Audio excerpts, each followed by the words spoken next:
The greatest thing about working on a Spider-Man game is that you're working on a Spider-Man game.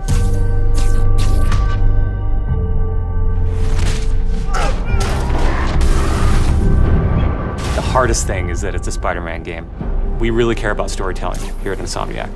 And I think that's how we go into every day we come here. There's this push to really get it right. One of the most compelling things about Spider-Man is just when Peter Parker and Spider-Man's worlds collide. And we've tried really hard to weave the two stories together to create a story that is not necessarily just a superhero story, but a human story as well.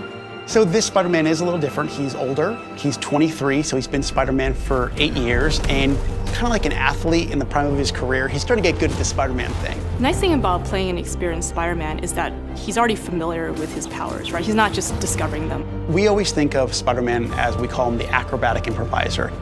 He's looking for not only how he can take advantage of the way the enemies are positioned, but what around him. Could he use this object to grab with his webs and throw at an enemy? We want people to not only see the enemies in front of them, but the environment around to take advantage of both of them. He also knows that the criminals out in the city know how he works as well, so he's got to mix it up. So even though he is more experienced, the challenges are going to be bigger than he's ever faced before.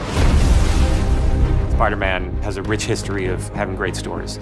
The core of our story is this duality between being Peter Parker and being Spider-Man.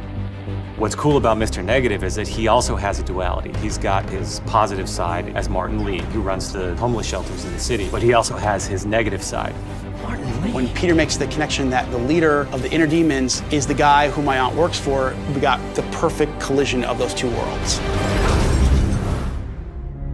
So many people have their own vision of what Spider-Man should look like, what he should sound like, and in the end, we just have to put a new and fresh twist on who he is. And for us, it's really, really important to deliver those big spectacle moments, those near impossible scenarios that only someone like Spider-Man can survive, and put you in that action.